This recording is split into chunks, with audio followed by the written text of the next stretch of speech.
السلام علیکم۔ یہ کچھ سوالات آئے ہوئے ہیں، آئیے ہم اس کا جواب قرآن سے ہی تلاش کرتے ہیں۔ تو پہلے میں مروجہ روایتی ترجمہ آپ کے سامنے پیش کروں گا، اور پھر اس کے بعد لفظوں پر غور کر کے ہم اس کی حقیقی فہم کو سمجھیں گے، اور اسی وضاحت میں آپ کو آپ کے سوالات کے جوابات بھی مل جائیں گے۔ تو آج کے سوالات کے جوابات کے لیے جن آیتوں کا انتخاب کیا گیا ہے وہ ہے سورہ القصص، اور اس کی آیت نمبر 47 سے 50 تک دیکھ لیں، یعنی 28 کی 47 to 50۔ اور اگر یہ نہ ہوتا کہ انہیں ان کے اعمال کے سبب کوئی مصیبت پہنچے تو وہ کہتے اے ہمارے رب، تو نے ہماری طرف کوئی رسول کیوں نہ بھیجا، بس ہم تیرے احکام کی پیروی کرتے اور ہم ہوتے ایمان لانے والوں میں سے۔ یہ مروجہ روایتی ترجمہ۔ بات یہ ٹھیک بھی ہے کہ دیکھ رہے ہیں کہ ہر شخص جب اس کو کوئی مصیبت پہنچتی ہے تو یہ کہتا ہے کہ ہماری طرف کوئی رسول کیوں نہیں آیا، اگر ہماری طرف بھی رسول آتا تو ہم بھی اللہ کی تباہ کرنے والے ہوتے، اللہ نے تو رسولوں کا سلسلہ ہی بند کر دیا، اب کیسے آئے، کیا کچھ آئے۔ اور وہ یہ کہہ رہے کہ اگر رسول آتا تو ہم اس کی تباہ کرتے اور ہم بھی ماننے والے ہوتے۔ اس کا دوسرا پہلو اگر دیکھیے تو صاف لفظوں میں آج کے لوگ یہی کہتے ہیں کہ ہمارے پاس تو رسول آیا نہیں، ہم کیسے اتباع کریں، ہمیں پتہ ہی نہیں، ہم کتاب کو سمجھتے ہی نہیں، ہمارے پاس رسول آتا تو ہم بھی ماننے والے ہوتے۔ اگر آج ہم نافرمان ہیں تو اس میں قصور اللہ کا، اللہ نے رسول بھیجنا چھوڑ دیا۔ تو آئیے ہم اس آیت کو سمجھتے ہیں کہ اصل میں حقیقت کیا ہے۔ ولولا، اور اگر نہیں، ان تصیبہم، یہ کہ انہیں پہنچتی، مصیبت، کوئی مصیبت، بما قدمت ایدیہم، اس کا جو اقدامات ہیں ان کے سامنے، فیقولوا، پس وہ یہ کہتے ربنا، اے ہمارے رب، لولا ارسلتا، کیوں نہیں تو نے بھیجا، الینا، ہماری طرف، رسولا، ایک پیغام دینے والا، فنتبع، پس ہم اتباع کرتے، آیات کا، تیری آیتوں کی، ونکونا من المؤمنین، اور ہم ہوتے ماننے والوں میں سے۔ اب دیکھیے اس آیت میں اللہ کتنی وضاحت سے بیان کر رہا ہے، ہر دور کے لوگوں کا یہی حال ہوتا ہے، کیونکہ رسول تو اب آنا نہیں ہے ان معنوں میں، جس کے پاس اللہ کا یعنی اللہ کی کتاب آئے وحی کی صورت میں، وہ تو اب آنا نہیں، وہ نبی کا سلسلہ بند ہو گیا۔ اب جو بھی رسول آئے گا وہ قرآن سے ہی احکامات آپ کو واضح کرے گا، کوئی کتاب نازل نہیں، کوئی کتاب اللہ سب سامنے نہیں آئے گی، اللہ کی کتاب آخری اور مکمل ہے۔ لہذا دیکھیے یہاں اللہ کتنی وضاحت سے بتا دے رہا ہے قیامت تک آنے والے لوگوں کے لیے کہ اگر انہیں کوئی مصیبت نہیں پہنچتی ہے، جو ان کے سامنے اقدامات ہیں، انہیں پتہ ہے کہ ہم غلط قدم اٹھا رہے ہیں اور اس سے ان کو مصیبت بھی نہیں پہنچ رہی ہے، تو اس سے انہیں بڑی شے ملتی ہے کہ ہم صحیح ہیں، ہم اتنے غلط عمل کر رہے ہیں، اللہ ہمیں کیوں نہیں سزا دے رہا ہے۔ پچھلی قوموں کو اللہ نے ایک ایک عمل پر پکڑ لیا، آج وہ سارے عمل اکٹھے کر رہے ہیں اور پھر بھی کوئی پکڑ نہیں ہے، تو ایسی بات نہیں ہے۔ اللہ یہاں بہت واضح طور پر بتا دے رہا ہے کہ اگر انہیں کوئی مصیبت نہیں پہنچی ہے، جو ان کے اقدامات ان کے سامنے ہیں، تو وہ یہ کہتے ہیں کہ ہماری طرف کوئی پیغام دینے والا کیوں نہیں بھیجا، ہم تیری آیتوں کی اتباع کرتے اور ہم ماننے والوں میں سے ہوتے۔ تو دراصل رسول کی صورت میں کتاب آپ کے پاس موجود ہے، پیغام اس کا موجود ہے، اب اللہ کے پیغام کو سمجھ کر خالصتاً کون اس پر عمل کرتا ہے اور کون نہیں کرتا ہے، تو یہ دلیل آپ کی اللہ کے یہاں قابل قبول نہیں ہوگی کہ ہمارے پاس کوئی رسول نہیں آیا اس لیے ہم نے اتباع نہیں کیا اور ہم ماننے والے نہیں ہیں، ایسا ہرگز نہیں ہے۔ رسول کی صورت میں قیامت تک کے لیے اب قرآن موجود ہے، جو چاہے وہ اس کی اتباع کرے اور جو چاہے وہ اتباع نہ کرے، تو اس کا جواب اسے اللہ ہی کو دینا ہے۔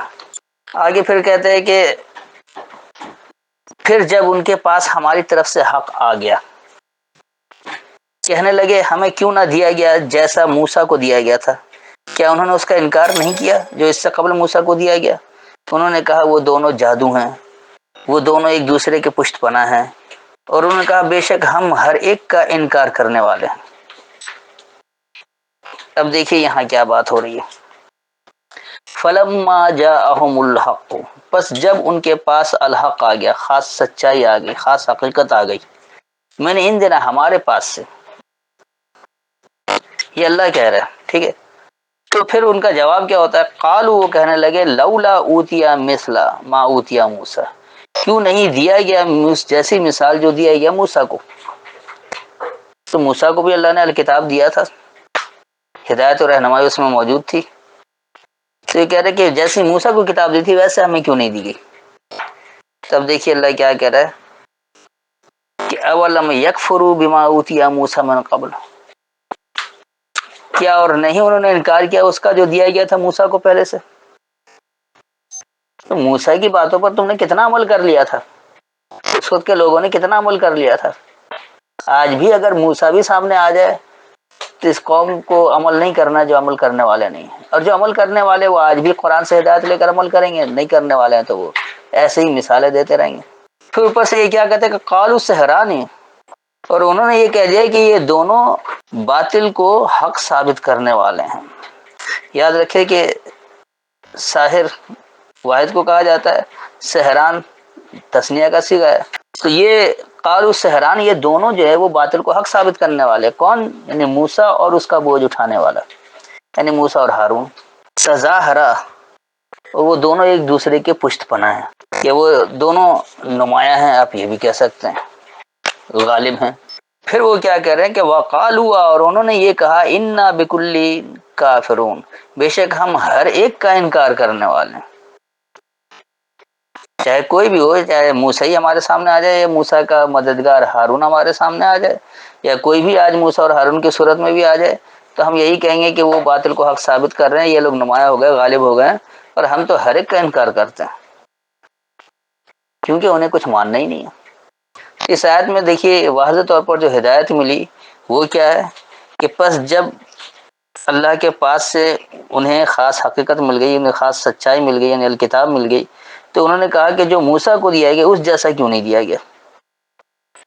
اب تو موسیٰ سے زیادہ ایسے مکمل کر کے آخری کر کے دے دیا گیا قرآن کو۔ موسیٰ کی کتاب میں تو کچھ تشنگی رہ گئی تھی، اس لیے تو مزید کتاب کی ضرورت پڑی۔ تو اب یہ کہنا ہے کہ موسیٰ جیسی کتاب کیوں نہیں دی گئی، تو یہ ان کو اللہ بھی جواب دے رہا ہے کہ کیا جب موسیٰ کے پاس کتاب آئی تھی تم نے اسے مان لیا تھا، کیا موسیٰ کا انکار نہیں کیا تھا؟ تو موسیٰ کے پاس جب کتاب آئی تھی تم نے تو اس کا بھی انکار کیا تھا، اور تم نے یہ کہہ دیا کہ یہ دونوں جو ہیں وہ باطل کو حق ثابت کرنے والے ہیں، اس لیے یہ دونوں غالب ہیں۔ پھر وہ یہ کہتے ہیں کہ بے شک ہم ہر ایک کا انکار کرنے والے ہیں۔ دراصل جو اللہ کو نہیں ماننے والے ہیں ان کے پاس انکار کرنے کے لیے حجتیں بہت ہیں، جو ماننے والے ہو جاتے ہیں، جو اللہ کے سرنگو ہونا چاہتے ہیں، جو اللہ کا فرما بردار بننا چاہتے ہیں، ان کے لیے کوئی حجت نہیں ہے۔ کتاب کی صورت میں اللہ کی ہدایت موجود ہے، اس کی آیتوں کا وہ مطالعہ کرتے ہیں، اسے سمجھتے ہیں، غور و فکر کرتے ہیں، جب بات سمجھ میں آ جائے تو اس پر عمل بھی کر لیتے ہیں، اور جو انکار کرنے والے ان کے سامنے کتنی ہی دلیلیں کیوں نہ رکھ دی جائیں وہ پھر بھی منکر کے منکر ہی رہیں گے۔ اب آگے دیکھیے کیا بات ہو رہی ہے۔ آپ فرما دیں تم اللہ کے پاس سے کوئی کتاب لاؤ جو ان دونوں قرآن اور توریت سے زیادہ ہدایت ہو کہ میں اس کی پیروی کروں اگر تم سچے ہو۔ اب دیکھیے انہوں نے اس روایتی ترجمہ میں یہ کر دیا کہ دونوں قرآن اور توریت کو کر دیا، کس سے زیادہ ہدایت والی کون ہے، تم سچے ہو تو لے آؤ میں اس کی پیروی کروں۔ اب یہاں دیکھیے بات کیا ہو رہی ہے، ہدایت کو سمجھیں کہ اللہ کیا ہدایت دے رہا ہے، کیونکہ اللہ کی بات بار بار نہیں آتی اور اللہ کی کتابیں مکمل ہے۔ اللہ نے پہلے جو بھی کتابیں دیں وہ تمام کتاب اس قرآن میں موجود ہے، اس سے باہر نہیں ہے۔ قرآن اتنی موٹی اس لیے ہو گئی کہ اپنی تفصیل میں مکمل آ گئی۔ یقینی سی بات ہے کہ موسیٰ کے ساتھ جو واقعات ہوئے اس کی تفصیل موسیٰ کی کتاب میں نہیں تھی، وہ تفصیلات بھی قرآن کے اندر آگے، لہٰذا اب کسی اور کی ضرورت نہیں ہے، اور اب انسان پر جتنی کیفیتیں آ سکتی ہیں سب کی ہدایت اس میں جمع ہو گئی۔ یہاں دیکھیے بات کیا ہو رہی ہے، قل فاتو بکتاب، تو کہو پس تم دو ایک کتاب کو، من عند اللہ، اللہ کے پاس سے، ہوا اہدا، وہ خوب ہدایت والی ہو، منہما، ان دونوں سے، کس سے؟ اللہ کی کتاب اور غیر اللہ کی کتاب، کیونکہ یہ کوئی نہیں کہتا ہے کہ ہمیں موسیٰ کی کتاب دی جائے یا عیسیٰ کی کتاب دی جائے یا ابراہیم کی کتاب دی جائے ہم اس کی اتباع کر لیں گے، نہیں۔ آج جو مقابلہ ہے وہ اللہ کی کتاب اور غیر اللہ کی کتاب ہے۔ تو جو ماننے والا ہے وہ کہتا ہے کہ تم اللہ کے پاس سے کوئی ایک کتاب دے دو جو زیادہ ہدایت والی ہو۔ ان دونوں میں سے کون سے زیادہ ہدایت والی، اللہ کی کتاب ہدایت والی یا غیر اللہ کی کتاب؟ اتبعہ، میں اتباع کروں گا اس کی، ان کن تم صادقین، اگر تم سچوں میں سے ہو۔ تو یہ ماننے والے کا چیلنج ہے نہ ماننے والے لوگوں کے لیے کہ تم اگر یہ کہہ رہے ہو کہ جیسے موسیٰ کو کتاب دی گئی تھی اس طرح کی کتاب دی جائے تو ہم ماننے والے ہو جائیں گے، وہ دونوں تو ویسے ہی باطل کو حق ثابت کرنے والے تھے۔ تو یہاں پر مومنوں کا جواب یہ ہوتا ہے کہ تم اللہ کے پاس سے کوئی ایک کتاب لے آؤ جو زیادہ ہدایت یافتہ ہو. اب آج کل جو اتباع ہو رہی ہے یا تو اللہ کی کتاب کی یا غیر اللہ کی کتاب کی. تو اب بتاؤ ان دونوں میں زیادہ ہدایت والی کتاب کون سی ہے؟ تو میں تو اس کی اتباع کروں گا جو زیادہ ہدایت والی کتاب ہوگی. یقینی سی بات ہے کہ ہدایت کی کتاب اللہ کی کتاب ہے، غیر اللہ کی کتاب کو ہدایت نہیں مانتا. تو اگر تم سچے ہو تو کوئی اللہ کی ایک کتاب لے آؤ ایسی. جو بات میں کتاب سے کر رہا ہوں کیا یہ خلاف کتاب ہے کہ میں اس کی اتباع نہیں کروں؟ اس کے بعد دیکھیے آگے کیا بات آ رہی ہے. پھر اگر وہ آپ کی بات قبول نہ کریں تو جان لو کہ وہ صرف اپنی خواہشات کی پیروی کرتے ہیں. اور اس سے زیادہ کون گمراہ ہے جس نے اپنی خواہش کی پیروی کی اللہ کی طرف سے من جانب اللہ ہدایت کے بغیر. بے شک اللہ ظالم لوگوں کو ہدایت نہیں دیتا. تب دیکھیے یہاں ترجمہ کر کے انہوں نے جو مروجہ مترجمین ہیں ہمارے، چاہے وہ کسی بھی فقہ کے ہوں، ہر ایک کو یہی کہہ دیتا ہے کہ بے شک اللہ ظالم لوگوں کو ہدایت نہیں دیتا. تو قصور کس کا ہوا، ظالم لوگوں کا یا اللہ کا؟ اگر اللہ ہی ظالم لوگوں کو ہدایت نہیں دے رہا تو قصور تو سارا اللہ کا ہوا. اللہ انہیں ہدایت دے دیتا، وہ بھی ہدایت حاصل کر لیتے. پھر ظالم لوگوں کو سزا کس بات کی دی جائے؟ جب اللہ نے انہیں ہدایت نہیں دی تو قصور تو سارا اللہ کا ہوا، انہیں سزا کس بات کی دی جا رہی؟ کیا یہ ناانصافی نہیں ہوگی؟ جبکہ اللہ عادل ہے، عدل کرنے والا ہے. یہ تو عدل سے بہت دور کی بات ہے کہ آپ ہدایت خود نہ دیں اور پھر سزا بھی دے دیں. تو اللہ کی ہدایت کو سمجھنے کے لیے اپنی عقل استعمال کریں، سوچے سمجھیں کہ کیا بات ہے. دیکھیے یہاں پر اللہ کیا ہدایت دے رہا ہے. فَإِلَّمْ، بس اگر نہیں، یستجیبوا، وہ تمہیں جواب دیں، لکا، تمہارے لیے، فَعْلَمْ، پس جان لو، انما، یہ کہ جو یتبعون اہواہم، وہ اتباع کر رہے ہیں اپنی خواہشات کی، ومن اضل، اور جو خوب بھٹکا ہوا ہو، گمراہ ہو، ممن اتبع، اس سے جو اتباع کرتا ہے ہوا ہو اپنے خواہشات کی، بغیر ہدی من اللہ، اللہ سے ہدایت کے بغیر. ان اللہ لا یہدی القوم الظالمین، بے شک ظلم کرنے والی قوم اللہ سے ہدایت نہیں لیتی. اس آیت میں جو واضح ہدایت ہے اس کو سمجھیں کہ یہاں بات کیا ہو رہی ہے. اللہ نے یہاں پر کیا کہا کہ پس اگر وہ تمہارے لیے اس کا جواب نہیں دیں، تم پوچھ رہے ہو کہ میں اللہ کی کتاب اور غیر اللہ کی کتاب میں سے کون سی زیادہ ہدایت والی کتاب ہے میں اس کی اتباع کروں. اب تم سچے ہو تو بتاؤ. تو یقینی سی بات ہے اب وہ تمہیں جواب نہیں دیں گے تمہارے لیے، کیونکہ ان کو پتا ہے کہ اللہ کی کتاب کا تو انکار کر نہیں سکتا. لیکن وہ ملاوٹ کرتے ہیں کہ نہیں، غیر اللہ کی کتاب کے بغیر اللہ کی کتاب کو سمجھا ہی نہیں جا سکتا. اب چاہے اس کے لیے وہ سنت کا نام لیں، حدیث کا نام لیں، روایتوں کا نام لیں، فقہا کا نام لیں، اماموں کا نام لیں، کچھ بھی لیں، لیکن بات غیر اللہ کی آ جاتی ہے. تو ہرگز وہ لوگ کبھی جواب نہیں دیں گے تمہارے لیے کون سی کتاب زیادہ ہدایت والی ہے. تو پھر سمجھ جاؤ کہ بے شک وہ تو اپنی خواہشات کی اتباع کرے. ان کی خواہشات ہے کہ اس طرح سے سمجھا جائے تو پھر ہم اس کی اتباع کریں گے. اللہ کہہ رہا واقم الصلاۃ، کہ سبق کو قائم کرو، سبق کے لیے اٹھو. آپ اگر صلات کو سبق نہیں تو تعلیم سمجھ لیں. یعنی اللہ کے احکامات کو سمجھنے کے لیے جو اللہ نے روزانہ 2 وقت دیا اس کے لیے اللہ اٹھنے کو کہہ رہا تھا. آپ نے اسے اقل صلات بنا دیا، نمازیں پڑھنے میں لگ گئے. تو یہ آپ کی خواہشات ہے کہ اس طرح رکوع کیا جائے، اس طرح سجدہ کیا جائے. اللہ نے اس کی کوئی تفصیل نہیں دی. یاد رکھیں جو اللہ کا حکم نہیں اس کی تفصیل بھی قرآن میں نہیں، اور جو اللہ کا حکم ہے اس کی تفصیل قرآن میں موجود ہے. کیونکہ اللہ حکم اور تفصیل دونوں دیتا ہے.